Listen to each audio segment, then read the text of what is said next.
Everyone.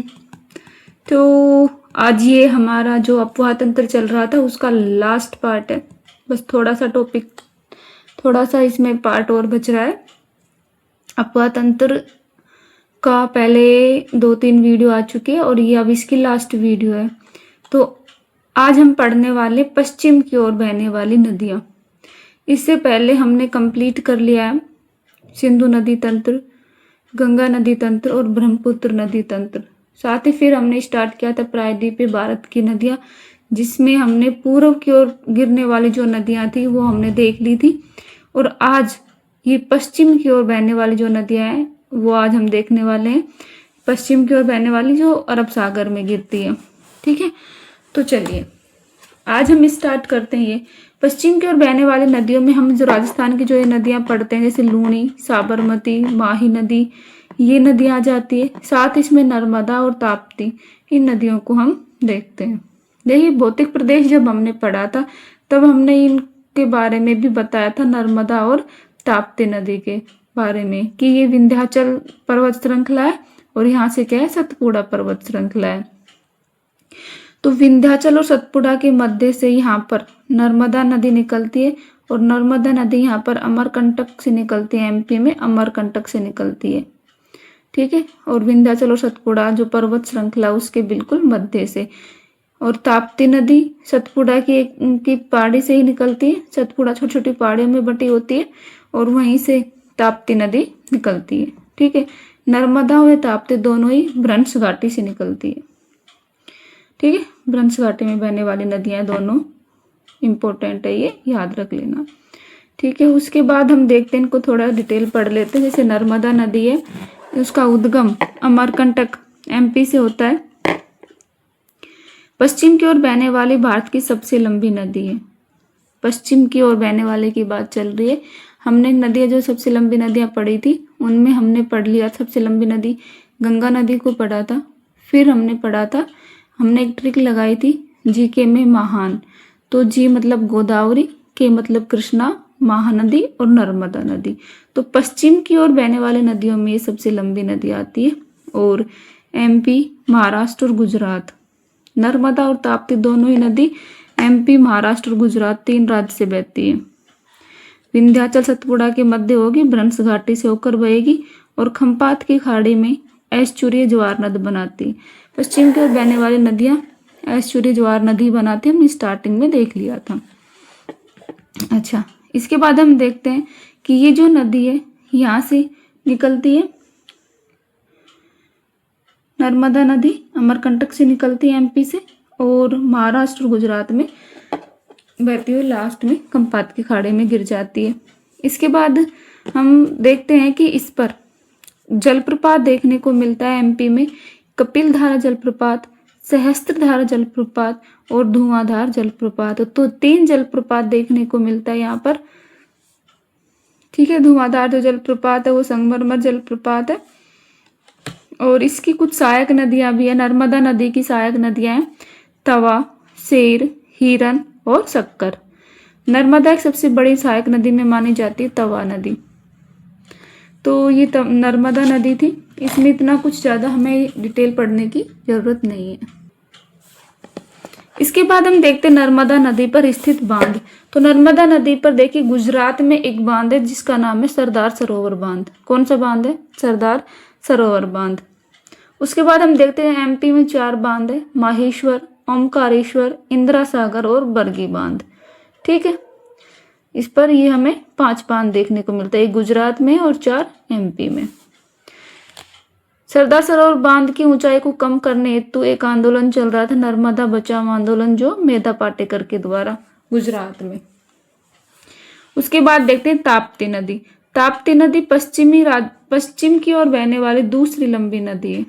Narmada सबसे लंबी होगी पश्चिम की ओर बहने वाली नदियों में, और फिर है ताप्ती नदी।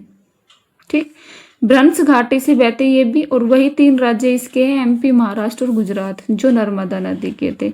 अब ये सतपुड़ा पर्वत श्रृंखला से निकलेगी। सतपुड़ा पर्वत श्रृंखला की ये गोविलगढ़ जो चोटी है, गोविलगढ़ जो पहाड़ी है, वहां से निकलती है। ठीक है, और इसके किनारे पर ये 2 चोटी और है, बालाघाट और अजंता। अच्छा, उसके बाद हम देखते हैं ताप्ती नदी को नर्मदा की जुड़वा नदी कहा जाता है। इसी नदी पर, ये नदी यहाँ से निकल गई, गोविलगढ़ पहाड़ी एमपी से निकल गई। इसके किनारे हम देखते हैं नेपा नगर है एमपी में, जो अखबारी कागज उद्योग के लिए जाना जाता है।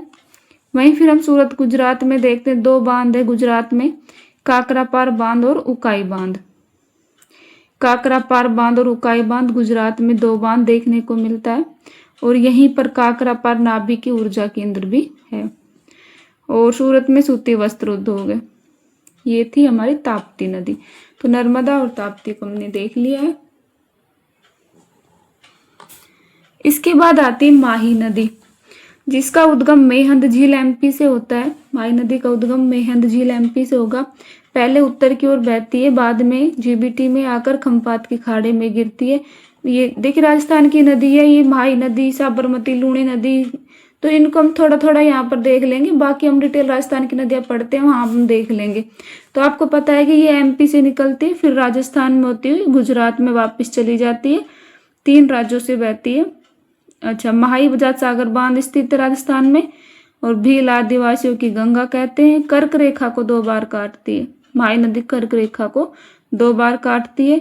अरावली विंध्याचल को अलग करता है। अच्छा, ये जो कर्क रेखा है वो कर्क रेखा को काटने वाली नदी है माही नदी, और वहीं भूमध्य रेखा को काटने वाली नदी हो जाएगी कांगो या जायरो नदी, और मकर रेखा को काटने वाली नदी हो जाएगी लिम्पोपो नदी। जब हम वो पढ़ेंगे, महाद्वीप वाला चैप्टर पढ़ेंगे, तब आपको वहां बताएंगे कि अफ्रीका जो महाद्वीप है उसमें ये नदी आती है, कांगो जायरो नदी और लिम्पोपो नदी। कांगो जायरो नदी है भूमध्य रेखा को 2 बार काटती है, और लिम्पोपो नदी मकर रेखा को 2 बार काटती है।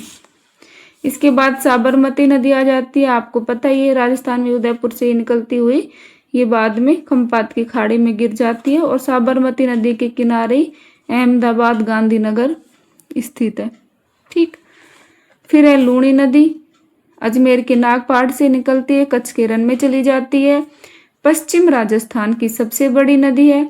बालोतरा बाड़मेर तक इसका पानी कैसा है, मीठा है, और बाद में खारा हो जाता है। सहायक नदियां लीलनी, सुकड़ी, जवाई, खारी। इनकी डिटेल वहां पढ़ लेंगे हम राजस्थान की नदियों में, इतना ही यहाँ पर पढ़ लेते हैं। घग्गर नदी कालका शिमला पहाड़ी हिमाचल प्रदेश से उद्गम होता है। इसका हिमाचल प्रदेश से होता है घग्गर नदी का। अंतःस्थलीय अपवाहतंत्र है, अंतःस्थलीय अपवाहतंत्र की नदी है, और ये इसका जो अपवाह देखते हैं तो गंगानगर जिले के अनूपगढ़ में, और जब वर्षा अधिक हो जाती है तो पाकिस्तान के फोर्ट अब्बास तक ये जाती है। ठीक है, तो ये थी घग्गर नदी। उसके बाद हम कुछ छोटी छोटी नदियां और है जो पश्चिम की ओर बहती है, उन नदियों को और देख लेते हैं। जैसे गोवा में 2 नदियां देखने को मिलती है, मांडवी नदी और जुआरी नदी। ये पश्चिम की ओर बहेगी। ठीक है, मांडवी नदी और जुआरी नदी। मांडवी जो नदी वो गोवा की सबसे प्रमुख नदी है, और दूध सागर जो जलप्रपात है वो मांडवी नदी पर है, दूध सागर जलप्रपात। जुआरी नदी की बात करें तो इसके मुहाने पर मारमुगांव बंदरगाह है, और ये जुआरी नदी नेशनल वाटरवे नंबर 111 बनाती है। ठीक है, मांडवी नदी और जुआरी नदी 2 हो जाएगी, है कहाँ पर, गोवा में, जो पश्चिम की ओर बहती है। ठीक है, उसके बाद हम देखते हैं कर्नाटक।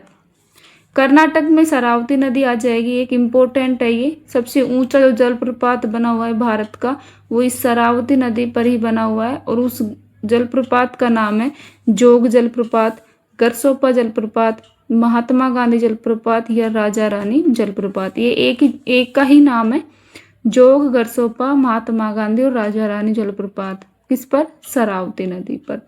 उसके बाद हम देखते हैं कि एक वराही नदी और कावेरी नदी है जो कर्नाटक में है, जिस पर वराही नदी पर तो क्या है, कुंचिकाल जलप्रपात, और कावेरी नदी पर क्या है, शिव समुद्रम जलप्रपात। ठीक है, ये दो नदियां ये पश्चिम की ओर नहीं जाती। ये इसमें बताया गया कि जो कुंचिकाल जलप्रपात है वराही नदी पर है, और शिव समुद्रम जलप्रपात कावेरी नदी पर है। अच्छा, उसके बाद कर्नाटक की दूसरी नदी हो जाएगी नेत्रावती नदी और कालिंदी नदी। नेत्रावती नदी और कालिंदी नदी। तो कर्नाटक की 3 नदियां होगी, शरावती, नेत्रावती और कालिंदी नदी। ये तीनों नदियां पश्चिम की ओर बहेगी। इसके बाद हम देखते हैं केरल की नदियां। केरल की पेरियार नदी जो केरल की सबसे लंबी नदी है और केरल की जीवन रेखा है। पेरियार नदी पर केरल में इदुक्की बांध और मुल्ला पेरियार बांध स्थित है।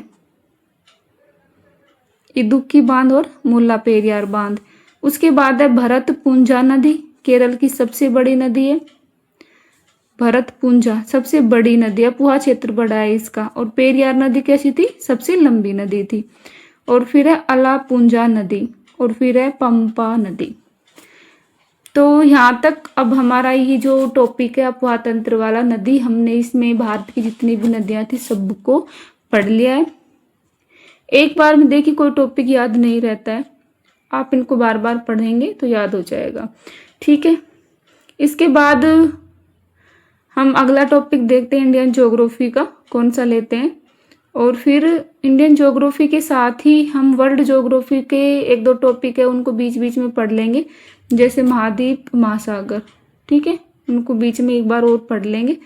इंडियन ज्योग्राफी और वर्ल्ड ज्योग्राफी जब कंप्लीट हो जाएगी फिर हम उसके बाद इकोनॉमिक्स वाला चैप्टर लेंगे, क्योंकि उसमें याद करने के जो आंकड़े होते हैं वो ज़्यादा होते हैं, तो उनको हम पहले पढ़ लेंगे ताकि हमारा ये रिवीजन भी होता रहे साथ साथ में और बाद में इतनी परेशानी भी नहीं आए।